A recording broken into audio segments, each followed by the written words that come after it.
Hi, this is E.T., and this is the Venus of Willendorf. She was carved from limestone about 30,000 years back, and she was found in a dig, I think it was 1908, near Willendorf, Austria.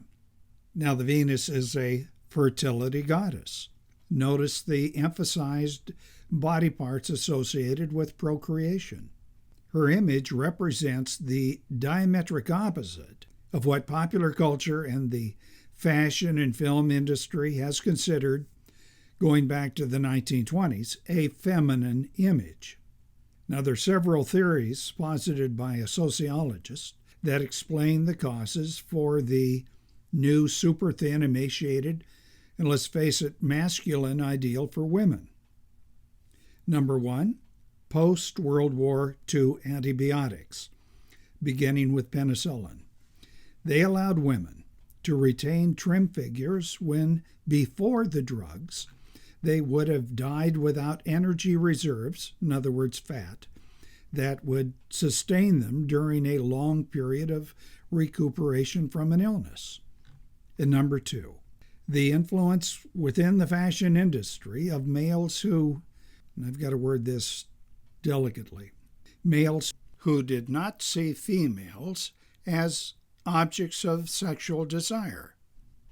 Whether or not those theories hold water is subject to debate, okay, but one thing is not.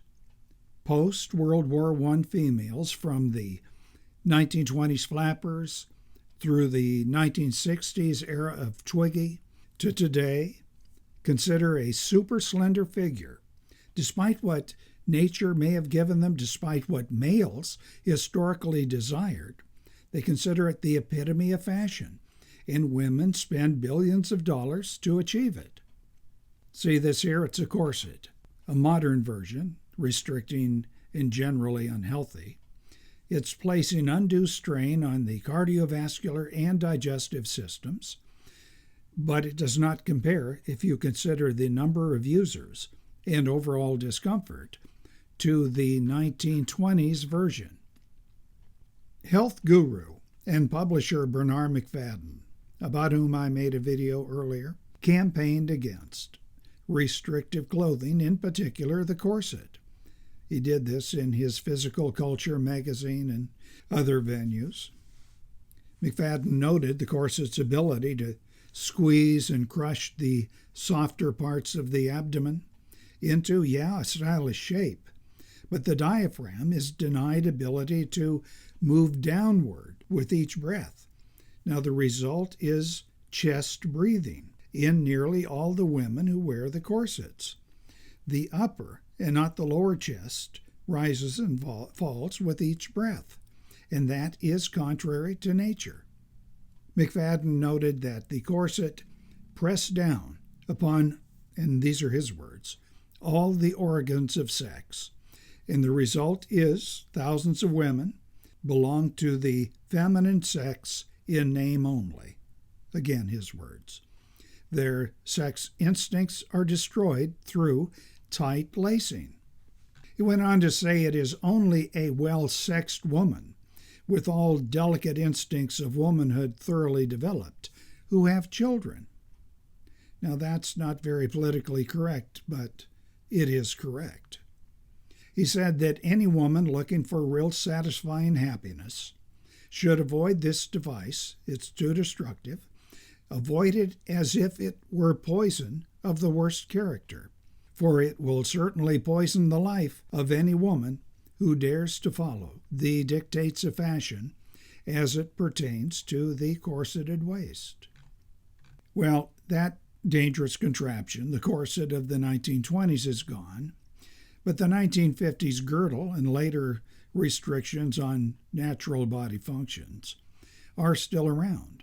And more dangerous yet are the fad diets and too rapid weight losses and harmful foods that attempt to affect that same thing, a tight midsection. Wouldn't it be better that women, and men too, eat better? For example, fewer complex and processed carbohydrates, more intermittent fasting. There's a lot of very positive research coming out on that now. And of course, daily exercise, walking, dancing, biking, maybe something more intense at the gym, and try working the abdominals a little bit at home. You can tuck in the gut each day for about 10 seconds. Try that 1 time a day, then 2 times, 3 times, and so on, and you'll notice a difference on how tight the midsection is. And maybe we should all come to realize that nature and age do refigure the torso over time, and that is not always a bad thing.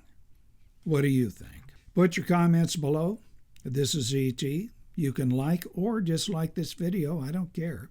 But do subscribe and hit the bell. You see it on the top right. Then you'll be notified of new uploads. Thank you.